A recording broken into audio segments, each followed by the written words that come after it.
அல்லேலூயா. கர்த்தருக்கு சமாதானத்தோடு சந்தோஷமா இருக்கலாம். அல்லேலூயா சொல்லலாமா? அல்லேலூயா. எடுத்துக்கலாம். ஏசாயா 43ஆம் அதிகாரம் அதனுடைய 19வது வசனம். ஏசாயா 43ஆம் அதிகாரம் அதனுடைய 19வது வசனம்.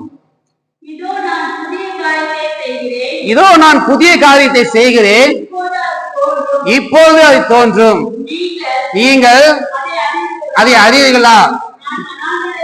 நான் வனாந்தரத்திலே வழியையும் அவாந்தர வெளியிலே ஆறுகளை உண்டாக்குவேன். ஆமென். அல்லேலூயா.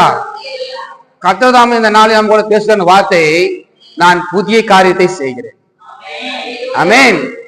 நான் புதிய காரியத்தை செய்கிறேன். ஹல்லேலூயா. கர்த்தர் நம்ம நாளிலே நமக்கு என்ன காரியத்தை செய்ய போகிறார், அந்த காரியம் எப்படிப்பட்டதா இருக்கும்? ஆமென். புதிய காரியத்தை செய்கிறார், அந்த காரியம் எப்படிப்பட்டதா இருக்கும்? யாத்திராகமம் 34ஆம் அதிகாரம் அதனுடைய 10வது வசனம். யாத்திராகமம் 34ஆம் அதிகாரம் அதனுடைய 10. அதற்கு அவர், இதோ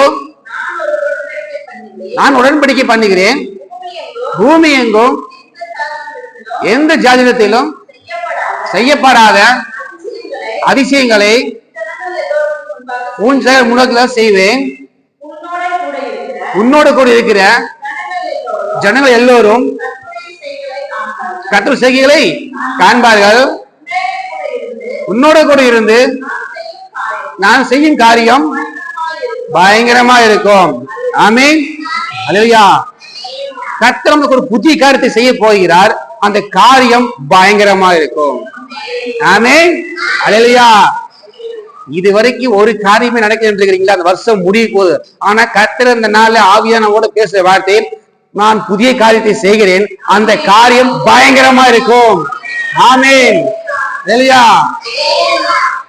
வேதத்திலே அநேக பரிசுத்தவான்களுக்கு ஆண்டவர் காரியங்களை செய்திருக்கிறார், ஆனால் பயங்கரமான காரியத்தை செய்திருக்கிறார். அவளை யார் என்று இந்த நாளிலே உங்களுக்கு சுட்டி காட்ட விரும்புகிறார். ஆமென். அல்லேலூயா. கர்த்தர் பரிசுத்தவான்களுக்கு பயங்கரமான காரியத்தை செய்திருக்கிறார். ஆமென். ஒரு 2 பேரையும் மட்டும் பார்த்து கொண்டு நம்ம கடந்து செல்லலாம். ஹல்லேலூயா. யோசேப்பு முதலாவது நம்ம யாரு பார்க்கலாம்னா யோசேப்பு பார்க்கலாம். ஆமென். இந்த யோசேப்பு யாரு தெரியுமா? யோசேப்பு யாருன்னு பக்கத்துக்காரனா? ஆமென். இந்த யோசேப்பு 39ஆம் அதிகாரத்துல அவன் சிறைச்சாலைக்கு அவன் போகிறான். ஆமென். இதற்கு அவன் சிறைச்சாலை போகிறான் என்றால் அவர் சகோதரர் எல்லாருமே அவள் என்ன பண்றாங்க? எகிப்திற்கு விற்று விட்டார்கள். எகிப்திற்கு விற்று விட்டார்கள். அவன் எகிப்தில விற்று கொண்டு போகும்போது அங்கே அவன் வேலை செய்து கொண்டிருக்கிறான். அப்போது அவரோட மனைவி, ராஜாத்தி மனைவி, அவன் மேல் ஆசை கொண்டு தகாத காரியங்களை செய்ததுனால அவன் விட்டு ஓடி போகிறான். போய் குற்றச்சாட்டுத்தினால அவனை சிறைச்சாலைகளை போடுகிறார்கள். இல்லையா? சிறைச்சாலைகளை போடல. அவன் எத்தனையோ முறை அவன் நிரூபித்தும் அது ஒன்றும் நடக்கவில்லை. ஆமென். 40ஆம் அதிகாரத்திலே அங்கே சொப்பனம் சொல்லுகிறான். பவுலனுடைய பானபாத்திரக்காரருக்கு ஒரு சொப்பனத்துக்கு அர்த்தத்தை சொல்லுகிறான். அந்த அர்த்தத்தை சொல்லி அவன் வெளியே வரும்போது அவன் சொல்லுகிறான், நீ வாழ்ந்திருக்கும் போது நீ நினைத்துக் கொண்டு ராஜாட்ட சொல்லி நீ எப்ப வெளியே கொண்டு வா, நான் அந்த காரியத்தை கொட்டத்தை நான் பண்ண வேலை என்று அவன் சொல்லுகிறான். ஆனால் அவன் மறந்து விடுகிறான். ஆமென். மனுஷன் அப்படித்தான் இருப்பாங்க. மனுஷனா அப்படித்தான் இருப்பாங்க. ஒரு மனுஷனுக்கு உதவி செய்யும் போது, நான் இன்னைக்கு உதவி செஞ்சுட்டேன், ஒரு வேளை நீ நல்லா இருக்கும் போது நான் கொஞ்சம் குறைபட்டா எனக்கு உதவி செய்யும் சொல்லலாம். ஆனா அந்த மனுஷன் என்ன பண்ணா? மறந்துட்டான். பானபாத்திரக்காரன் சொப்பனத்தை அர்த்தம் சொல்றது போல அவன் விடுதலை ஆகி திரும்பும் தன் அதே வேலைக்கு, பானபாத்திரத்துக்காரன் திரும்ப தன் அதே வேலைக்கு பவுலோடத்துல போய் சேர்ந்தான். ஆனால் யோசேப்பை மறந்துட்டான். இன்னும் என்ன பண்றான்? சிறைச்சாலையே இருக்கிறான், வேற வழி இல்லை. ஆமீன். சிறைச்சாலை. ஆனா கர்த்தர் பாருங்க விடல. ஹல்லேலூயா. கர்த்தர் அவனை விடல. ஆதியாகமம் 41ஆம் அதிகாரம் 1வது வசனம். பாத்தீங்களா? எத்தனை வருஷம் அவன் சொன்னப்போ? 2 வருஷம் ஆச்சு பானபாத்திரம் சொல்லி. 2 வருஷமா அவன் யோசேப்பு பத்தி நினைக்கவே இல்லை. படிங்க. 2 வருஷம் சென்ற பின்பு பார்வோன் சொப்பனம் கண்டான். அது என்னவென்றால் அது எல்லாத்துக்கும் தெரியும், என்ன சொப்பனம் கண்டா தெரியும். ஆனா சொப்பனத்துக்கு ஒருவர் கூட அர்த்தத்தை யாருமே சொல்ல முடியல. ஆமீன். பார்வோன்ட்ட இல்லாத யாருமே இல்லை. எல்லா மந்திரவாதி சாஸ்திரங்கள் எல்லாமே விட்டு இருக்கிறாங்க, யோசிச்சு எல்லாமே இருக்கிறாங்க. அப்படி இருந்தும் அந்த சொப்பனத்துக்கு அர்த்தம் சொல்றதுக்கு ஒருவனும் இல்லை. ராஜா குழம்புறான். என்ன நம்ம பாசையில என்ன பாசை, நம்ம பாசையில கனவு. இந்த கனவுக்கு என்ன அர்த்தம் என்னன்னு புரியலையா, அப்படியே போட்டு குழம்பி தள்ளுறான். ஆமீன். குழம்பி தள்ளுறான். 9 சொல்லிக்கலாமே. 9 வசனம். அப்பொழுது வானபாத்துக்காரின் தலைவன் பார்வோனை நோக்கி, நான் செய்த கூட்டம் இன்றுதான் என் நினைவில் வந்தது. பார்வோன் தன் ஊழியக்காரன் மேல், இதெல்லாம் உங்களுக்கு தெரியும், பார்வோன் ஊழியக்காரன் மேல கடுங்கோபம் கொண்டு 2 பேருக்கு சிறைச்சாலைக்கு போயிடுவாங்க. அந்த 2 பேருமே ஒரே நாள்ல சொப்பனம் காண்பாங்க. அந்த 2 பேர்த்துக்கும் யோசேப்பு சொப்பனத்துக்கும் அர்த்தம் சொல்லுவான். அது அப்படியே நடந்தது. ஒருவன் தூக்கிலிடப்பட்டான், ஒருவன் பின் விடுதலையாகி வந்தான். அவன் சொன்ன மாதிரி நடந்துச்சு அப்படின்னு நான் சொல்றான். பாவத்துல பானபாத்திரக்காரன் சொல்றான். அல்லையா? 14 வசனம். 14. அப்போது பார்வோன் யோசேப்பை அழைத்தான். பாருங்க எப்படி அவனை தீவிரமாய் கால் கடைகளிலிருந்து கொண்டு வந்தார்கள். அவன் சவரம் பண்ணி கொண்டு வேறு வஸ்திரம் தரித்து சோழத்தில் வந்தான். சவரம் என்ன?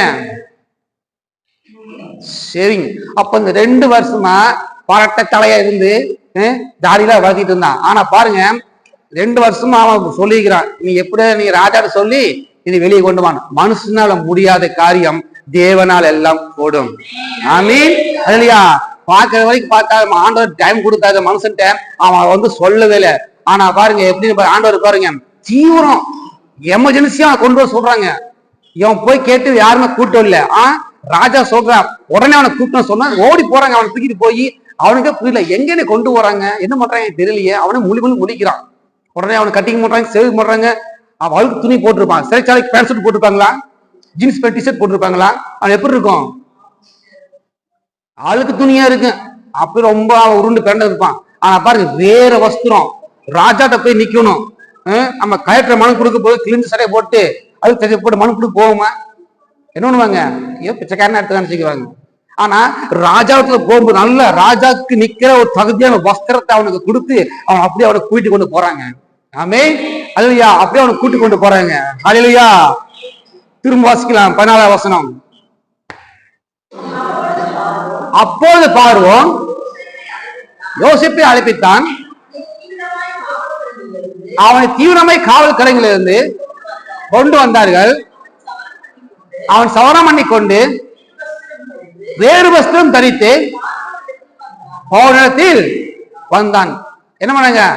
ராஜாவே அவனை வெளியே கொண்டு வந்துட்டான். இல்லையா? ராஜாவே வெளியே கொண்டு வந்துட்டான். 28 வருஷம் வச்சுக்கலாமே. 28. பார்வோனுக்கு நான் சொல்ல வேண்டிய காரியம் என்னவென்றால், கொஞ்சம் பிள்ளை கொஞ்சம் பாருங்க, சத்தம் இருக்குது.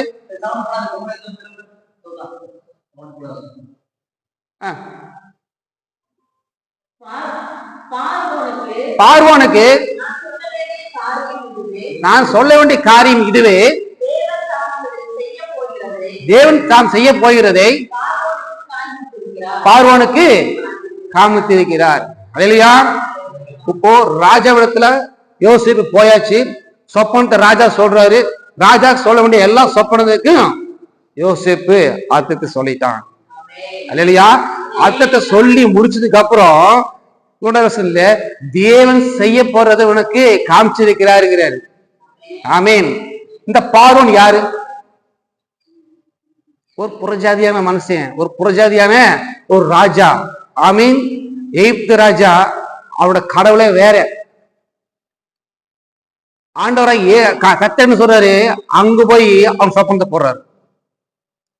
எகிப்துல பஞ்சம் வரப்போகுது, சொப்பனத்தை யார் போடுறது? பார்வோனுக்கு.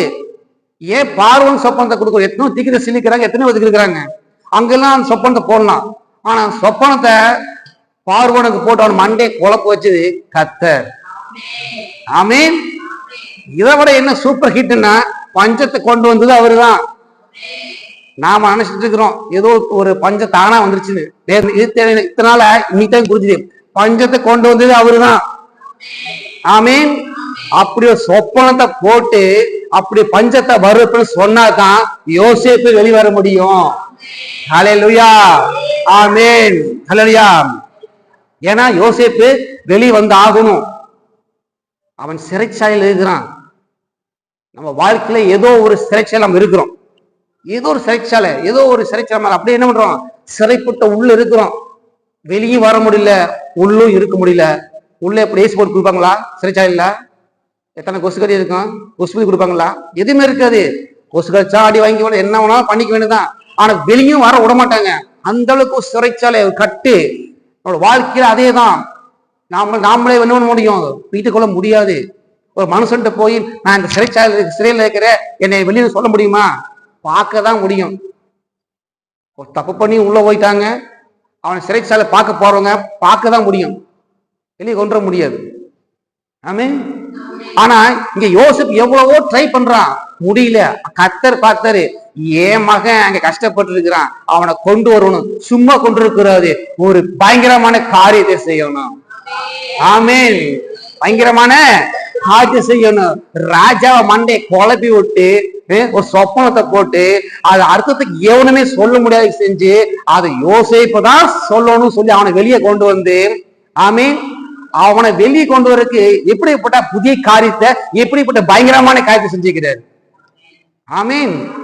சிறைச்சாலை இருந்தவன அந்த எகிப்துக்கு ராஜா கருத்துபடியா ஆண்டவர் ஆக்கினார். ஹல்லேலூயா, ஆமீன். நம்மளுடைய சிறையிருப்பு காலத்துல இருந்து கர்த்தர் ஒரு புதிய காரியத்தை செய்ய போகிறார். அந்த புதிய காரியம் உங்களுக்காக அது பயங்கரமா செய்ய போகிறார். ஆமீன். சும்மாலாம் அப்படியே விட்டு போட்டு வர மாட்டாரு, உங்களை கொண்டு வரக்கு அதோட பயங்கரமான காரியத்தை அவர் செய்வாரு. ஹல்லேலூயா, ஆமீன். சங்கீதம் 126 அதிகாரம் அதனுடைய 1 வசனம். சங்கீதம் 126 அதனுடைய 1 வசனம்.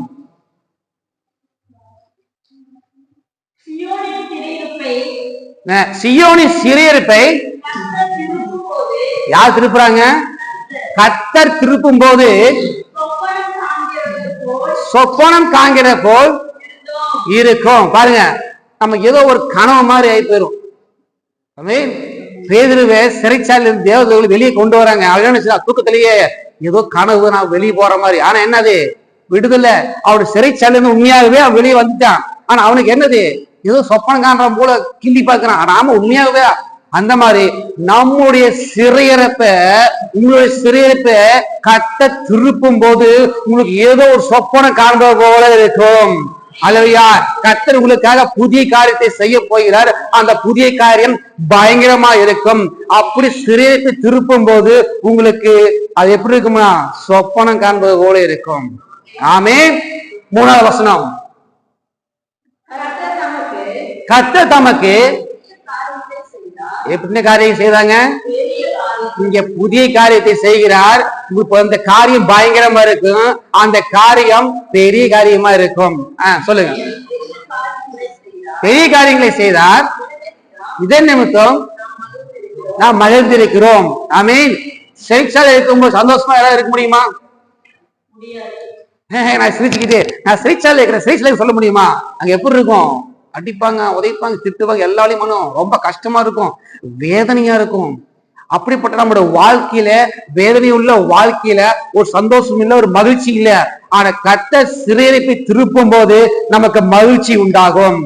ஆமீன். கர்த்தர் இந்த நாள்ல உங்களுடைய சிறையிருப்பை திருப்பும் போது அந்த காரியம் பெரிய காரியமா இருக்கும். அது பயங்கரமாக இருக்கும். ஆமீன். ஹல்லேலூயா. இரண்டாவதாக கர்த்தர் பயங்கரமான காரியத்தை செய்தார். யாருன்னு பார்த்தோம்னா மோசே. மோசேயின் வாழ்க்கையில கர்த்தர் பயங்கரமான காரியத்தை செய்தார். மோசே இஸ்ரவேல் ஜனங்களை வழிநடத்த செல்லும் போது கர்த்தர் பயங்கரமான காரியங்களை செய்தார். ஹல்லேலூயா. இந்த மோசே யாரு? இஸ்ரவேல் ஜனங்களை 400 வருஷமாக அடிமைத்தனத்தில் ஜனங்களை மீட்டெடுத்து தேவனுக்கு ஆராதனை செய்யும்படியாக பலி செலுத்தும்படியாக நடத்தி செல்கிறான ஒரு தலைவன். ஆமென். ஹல்லேலூயா. அந்த ஜனங்களை, இஸ்ரவேல் ஜனங்களை சும்மா ஒன்னோடு கர்த்தர் பயங்கரமான காரியங்களை செய்தார். எப்படி செய்தார்? 10 வாதைகளை அனுப்பினார். 10 வாதைகளை எகிப்து அனுப்பினார். இஸ்ரவேல் ஜனங்களுக்கு ஒன்றும் பாதிப்பில்லை. ஆமென்.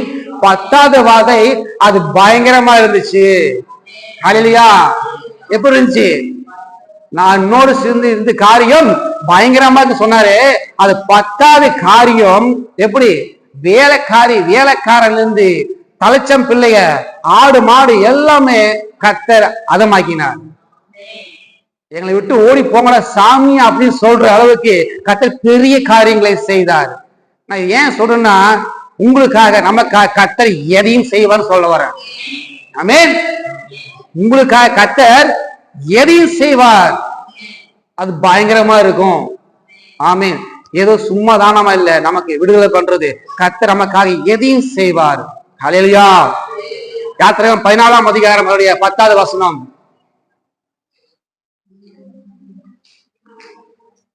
யாத்திராகமம் 14ஆம் அதிகாரம் 10வது வசனம். இஸ்ரவேல் புத்திரர் தன் கண்களை ஏறெடுத்து பார்த்து எகிப்தியர் தனக்கு பின்னே வருவதை கண்டு மிகவும் பயந்தார்கள். அப்பொழுது இஸ்ரவேல் புத்திரர் கர்த்தரை நோக்கி கூப்பிட்டார்கள். ஆமென். 10வது வாதையை பார்க்கும்போது எகிப்து ராஜா என்ன பண்றா? பார்வோன் எல்லாத்தையும் போக சொல்லியாச்சு. போனதுக்கு அப்புறம் அவனுக்கு என்ன பண்ணது? திரும்ப அவன் எப்படி போக விட்ட, திரும்ப அவனை கூட்டுன்னு சொல்லி ரத்தங்கள் எல்லாம் பூட்டி பின் தொடர்ந்து வந்து கொண்டிருக்கிறான். இல்லையா? அந்த ஜனங்கள் திரும்ப என்ன பண்றாங்க? எகிப்தை பாக்குறாங்க. ஐயோ படை வருதுன்னு பயப்படுறாங்க. பின் தொடர்றான் மறுபடியும். இல்லையா? ஆமென். 13ஆம் வசனம் வாசிக்கலாமே.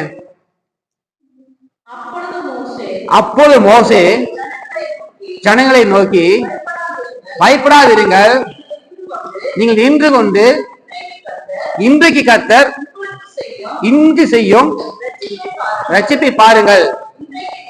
இன்றைக்கு நீங்கள் காண்கிற எகிப்தியரை நீங்க என்றைக்கும் காண மாட்டீர்கள். 14 வசனம் அப்படி தொடர்ந்து, கர்த்தர் உங்களுக்காக யுத்தம் பண்ணுவார், நீங்களோ சும்மா இருப்பீர்கள். 13ஆம் வசனம், நீங்கள் காண்கிற எகிப்தியரை இனி என்றைக்கும் காண மாட்டீர்கள். ஆமென். இந்த வருஷத்துக்கு நாட்கள் இருந்து இப்பவரை உங்களுக்கு தொடர்ந்து வந்திருக்கிற காரியம் இனி புது வருஷத்துல என்றைக்கும் காண மாட்டீர்கள். ஹல்லேலூயா. கர்த்தர் புதிய காரியத்தை செய்கிறார். இத்தனை மாதமா நம்மளுக்கு பின்தொடர்ந்தது எல்லா காரியங்களையும் கர்த்தர் என்ன பண்றாராமா? அதமாக்கி போடுகிறார். நீ என்றைக்கும் காண மாட்டீங்க. கர்த்தர் உங்களுக்காக யுத்தம் செய்ய போகிறார். ஹல்லேலூயா. யாத்திராகமம் 14ஆம் அதிகாரம் 22வது வசனம். 5ஆம் வசனம். அப்போது கர்த்தர் மோசேயை நோக்கி, நீ எங்களிடத்தில் முறையில் என்ன? புறப்பட்டு போங்கள் என்று இஸ்ரவேல் புத்திரருக்கு சொல்லு. நீ கோலை ஓங்கி சமுத்திரத்தை பிளந்து விடு. அப்போது இஸ்ரவேல் புத்திரர் சமுத்திரத்தின் நடுவாக கட்டமையிலே நடந்து போவார்கள். வெளியா பின்னாடி யாரு வராங்க? பார்வோன் ரதம் சேனை வருது. சும்மா இல்ல, 600 ரத்தம் பூட்டி கொண்டு அழுத்து வரான். ஆமேன். ஆனா இஸ்ரவேல் ஜனங்களை முன்னாடி என்ன போயிட்டு இருக்காங்க? அவங்க நினைச்சிட்டு இருக்கிறாங்க நம்ம இப்படியே கடந்து போயிடலாம். ஆனா என்னது? கடல். காட்டு பகுதி ரோட்டு பகுதினா ஓடி போயிடலாம். இங்கே கடலை எங்க ஓட முடியும்? வழி இல்ல. இப்பதான் எல்லாம் பண்றாங்க, முழிக்கிறாங்க, திருவரும் முழிக்கிறாங்க. நம்ம அப்படிதான் முழிக்கிறோம். ஆண்டவரே போறதுக்கு வழி இல்ல, முட்டு சிந்தாகி போச்சு, 3 பக்கம் ஒரே வழி திரும்பி போன என்ன திரும்ப என்ன ஆகும்? பார்வன் சேனை முன்னாடி கடலு. என்ன பண்றது ஆண்டவரை, என்ன பண்றதுன்னு என்ன பண்றோம்? முழிச்சு கொண்டு இருக்கிறோம். வழி நம்ம இடத்துல இல்ல. அதான் வாசிச்சோம். வனாந்தரத்துல வழி உண்டாக்குறாரு. ஆமென். நம்மளோட வாழ்க்கையில வனாந்தரமா இருக்கிற வாழ்க்கையில கத்தணும்டாமா ஒரு வழியை உண்டாக்குறதா இருக்கிறார். அல்லேலூயா, அல்லேலூயா. கர்த்தர் சொல்றாரு, கடலை பிளந்து விடு, வெட்டாந்தரையாயிரும், நீ நடந்து போகணும். நம்மள என்ன பண்ணுவோம்? கடல் இங்கேயே பிளந்து அது தரையா இருக்குமா ஆண்டவரே, நீ இப்படி சொல்றீங்களே, நாங்க தான் பைத்தியக்காரனா, நீங்க என்ன இப்படி இருக்கிறீங்க ஆண்டவரே, இப்படி சொல்லலாமா ஆண்டவரே? ஆண்டு சொல்றாரு, கடந்து போங்க, நடந்து போங்க அப்படிங்கிறாரு. வாசிக்கலாம், 23வது வருஷம் வாசிக்கலாம். அப்போது எகிப்தியர் அதை தொடர்ந்து பாருங்க, பார்வோனுடைய சகல குதிரைகளோடும் ரதங்களோடும் குதிரை வீரர்களோடும் அவர் பிறகாலே நடுவிலே பிரவேசித்தார்கள். இப்போது கடல் 2ஆக பிளந்து 22 வருஷத்துல வாசிக்கிறோம். கடல் 2ஆக பிளந்து ஜலம் ஒரு குயிலா நின்று மதுபோல் நின்று கொண்டிருக்கிறது. எல்லாரும் அதை நடந்து போறாங்க. ஆமென். ஆனா பாருங்க, பார்வோனுடைய சேனை அவங்க நடந்து போறாங்களே, நாமும் நடந்து போவோம். என்ன பண்றான்? எல்லா குதிரையும் ராணுவம் எல்லாம் அப்படின்னு அவரு கல்ல வரைக்கும் வந்துருச்சு. கட்ட வா வா, உனக்கு தான் எதிர்பார்த்திருந்தேன், பின்னாடியே வா அப்படின்னு சொல்லி கூட்டிக் கொண்டு போறாரு. ஆமென், அல்லேலூயா. கூட்டிக் கொண்டு போயிட்டு இருக்கும் நம்ம ஜனம் எல்லாரும் கரையேறி கொண்டார்கள். ஆமென். 20 வருஷமா 28 வச்சுக்கலாமே. பாருங்க, நம்மளோட ஜனம் எல்லாம் என்ன கரை விட்டு எல்லாம் வெளியே வந்தாச்சு. கரை விழுந்து வந்தாச்சு, எல்லாம் வந்தாச்சு கடலை விட்டு. ரதங்களையும் குதிரை வீரர்களையும் அது பின்னாக வந்து பிரவேசிக்க பார்வோனுடைய ராணுவம் அனைத்தையும் மூடிக்கொண்டது. அவர்களில் ஒருவனாகிலும் தப்பவில்லை. ஆமென், இல்லையா? அதாவது அவங்களை பின் தொடர்ந்து கொண்டது எல்லா ராணுவங்களையும் கூட எல்லாமே சவுண்ட் என்ன வச்சோமா மூடி போட்டது. அல்லேலூயா. நம்மை பின் தொடர்ந்து வருகிறதான பின் தொடர்கிறதான என்ன கடன் பிரச்சனை, பாரங்கள், கவலை, சோர்வுகள், வியாதிகள், பலவீனங்கள், மந்திர பில்லி எல்லாமே பின்தொடர்ந்து வந்துகிட்டே இருக்குது. எகிப்து போல வந்து வந்துட்டே இருக்குது. நம்ம என்ன பண்றோம்? வழியில ஓடி போய் கொண்டே இருக்கிறோம். கர்த்தர் பார்க்கிறார், பின்னாடியே வர வச்சு எல்லாத்தையும் அமுத்தி போட்டார். இந்த நாட்களை கர்த்தர் புதிய காரியத்தை செய்வார். அந்த புதிய காரியம் பயங்கரமா இருக்கும். உங்களை பின்தொடர எல்லா காரியம் சமுத்திரத்திலே அழுத்தி விடுவார். இல்லையா? ஆமென், அல்லேலூயா. எகிப்து பின்தொடர்வது போல நம்மளோட வாழ்க்கையில கடன்ங்கிற பிரச்சனை பின்னாடி தொடர்ந்து வந்துகிட்டே இருக்கு. நம்ம என்ன அதுக்கு பயந்து ஓடிக்கிட்டே இருக்கிறோம். என்னடா தோத்திக்கிட்டே இருக்குது, கடன் கட்டவே முடியல. வியாதி, இந்த வியாதி பின் தொடர்ந்துகிட்டே இருக்குது. எவ்வளவு மருத்துவ சாப்பிட்டாலும், எத்தனை மருத்துவ பார்த்தாலும் முடியல, அப்படி இப்படிங்கிறாங்க. அது தொடர்ந்துகிட்டே இருக்குது. இது எல்லாவற்றையும் கர்த்தர் இந்த நாட்களிலே புதிய காரியத்தை செய்ய போகிறார். அந்த புதிய காரியம் பயங்கரமா இருக்கும். அல்லேலூயா, ஆமென். இன்றைய காரியம் எகிப்திலே இன்றைக்கும் காணவே மாட்டீங்க.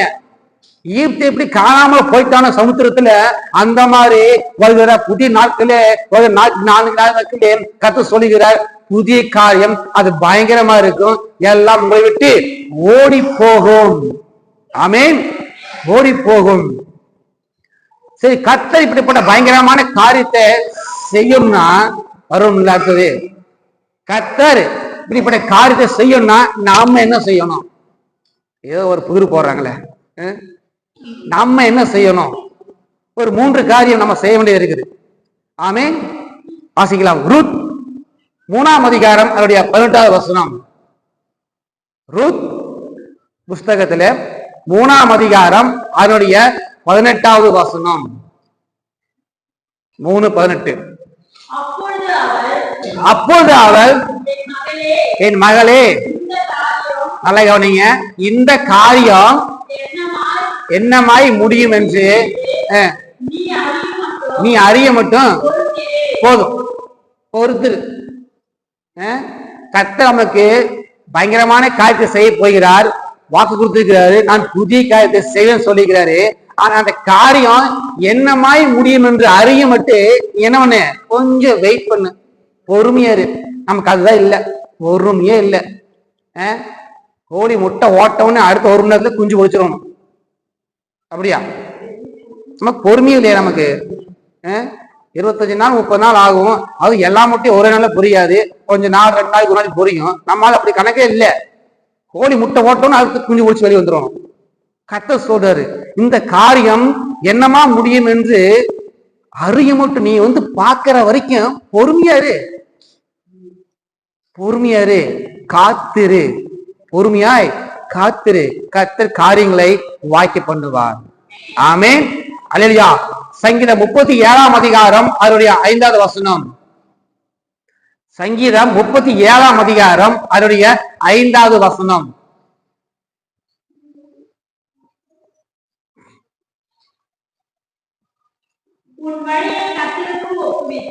உன் வழியை கர்த்தருக்கு ஒப்புவித்து அவர் மேல் நம்பிக்கையாயிரு, அவரே காரியத்தை, யார் காரியத்தை வாக்கி பண்ணுவாரு? கர்த்தர் வாக்கி பண்ணுவாரு. அப்புறம் என்ன பண்ணணும்? உன் வழியை கர்த்தருக்கு ஒப்புவிச்சு அவர் மேல் நம்பிக்கையாயிரு. ஆமென். நம்ம யார் மேல் நம்பிக்கையா இருக்கிறோம்? உங்களுக்கே தெரியும்.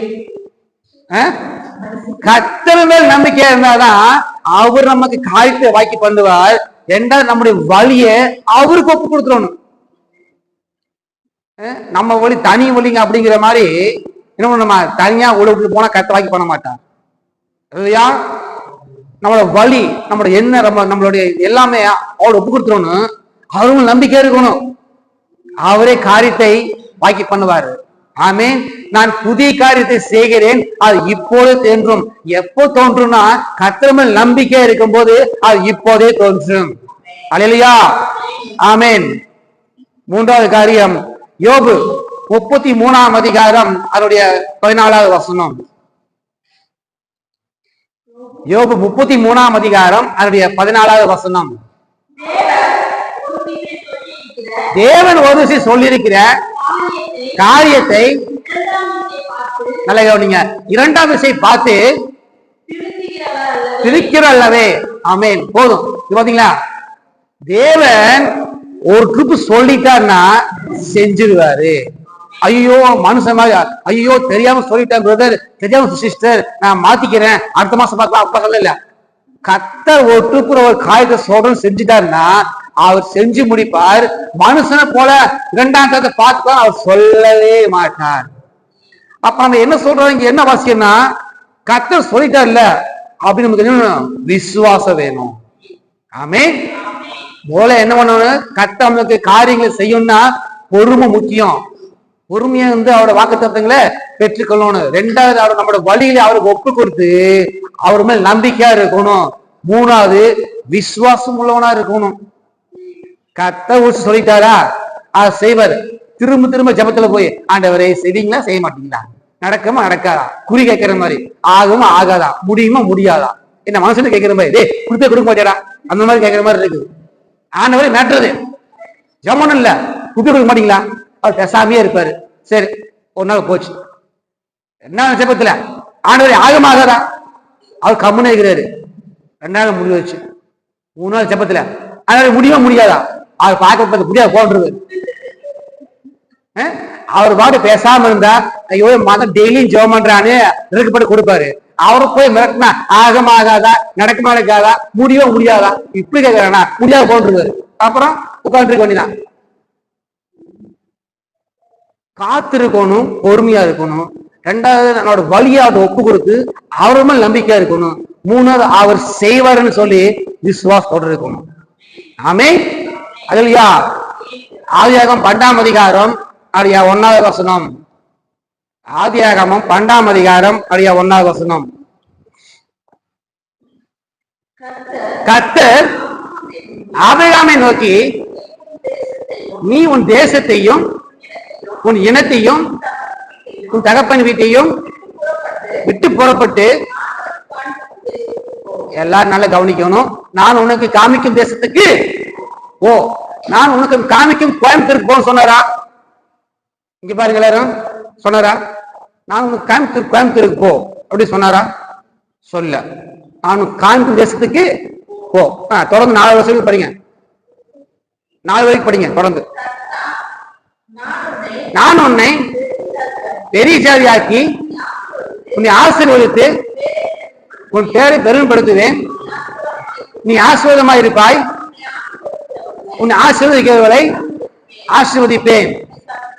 நீ சபிக்கிறவனை சபிப்பேன். உன்னுடைய வம்சங்கள் எல்லாம் உனக்கு ஆசீர்வதிக்கப்பட்டிருக்கும். கர்த்தர் ஆபிரகாமுக்கு சொன்னபடியே அவன் புறப்பட்டு போனான். போயிடுவாரு. எல்லாத்தையும் விட்டு தான் கான் தேசத்துக்கு போன்னு சொன்னா 4ஆம் வசனத்துல கர்த்தர் சொன்னபடியே அவன் புறப்பட்டு போனான். கர்த்தர் சொன்னபடியே அவன் கோயம்புத்தூருக்கு போனான். அங்கே அவர் கர்த்தர் ஆசீர்வதித்தால் நிலங்களை வாங்கி கொண்டு எல்லா கோப்புகளையும் விசாரணை வந்திருக்கா. தேசத்துக்கு சொல்லல, ஊரு பேர் எதுவுமே சொல்ல. எல்லாத்துக்கும் கான் தேசத்துக்கு போனான். ஆண்டவர் எங்க போகணும்? நாமளே ஆண்டவரை எங்க போகணும்? எந்த ஊருக்கு போகணும்? அங்க வீடு இருக்குமா இருக்காதா? எங்க தங்கணும்? வருஷத்துக்கு பணம் எல்லாம் கொடுப்பீங்களா? அங்க போய் நான் என்ன சோத்திங்கணும், குடும்பத்தை பார்க்கணும், ஓட்டணும் ஆண்டவர் இதெல்லாம் கேட்போம். வாடகைக்கு வீடு கிடைக்குமா? இல்ல ஏதாவது போலீஸ் வீடு கிடைக்குமா? அதான் பாப்போமா. அவன் பாருங்க, வாடகைக்கு வீடும் கேட்கல, போலீஸ் வீட்டுக்கு வாடகைக்குமான்னு கேட்கல, நல்ல குளிர்ச்சியான இடத்துக்கு கேட்கல. நான் சொல்றதுக்கு போ. புறப்பட்டு போனா இல்லையா? நம்ம போறோமா? அந்த மாதிரி போறோமா? நோத்து மாதிரி நீ என்ன மலைக்கு போனா ஆண்டவரே அங்க வேண்டாம் ஆண்டவரே நான் இங்க போற ஆண்டவரேன்னு போனா என்னாச்சு? கடைசியில ஆண்டவர் சொல்றது சொன்னா நம்ம நான் அப்படியே கீழ்படிந்து விசுவாசத்தோட போகணும். சொன்ன தேசத்துக்கு அவன் போனான். விட்டுட்டு போனார் அவர் ஆண்டவர். அவனை பெரிய ஜாதியாக்கினார். சொன்ன காரியத்தை அவர் நிறைவேற்றினார். விசுவாசத்தோட போனான். 3வது நமக்கு இருக்க வேண்டியது விசுவாசம். கர்த்தர் ஒரு சொல்லிட்டாரா அது நமக்கு சேவர் என்று விசுவாசம். இந்த 3 காரியம் நாம செஞ்சோம்னா கர்த்தர் பயங்கரமான காரியத்தை செய்வார். இந்த 3 காரியம் நமக்கு செஞ்சோம்னா கர்த்தர் நான் உனக்கு புதிய காரியத்தை செய்யணும்னு சொல்றாரு. நம்ம என்ன பண்ணணும்? பொறுமையா இருக்கணும். 2வது என்ன பண்ணணும்? 2 ஒண்ணுதான். பொறுமையா இருக்கணும். 2வது கர்த்தர் நம்ம வழி ஒப்பு கொடுத்து அவங்க நம்பிக்கையா இருக்கணும். 3வது எல்லாத்தை விட விசுவாசமா இருக்கணும். ஜெபத்துல முடியுமா அந்த கேட்க கூடாது. ஓகேவா? கர்த்தர் கொடுப்பார். ஆமீன். இந்த 3 காரியம் செஞ்சோம்னா நம்மளோட சிறையத்தை எல்லாம் மாற்றுவார். திருப்பி வரமாட்டாங்க. பயங்கரமான காரியத்தை செய்வார். எல்லாம் எழுத நிக்கலாம்.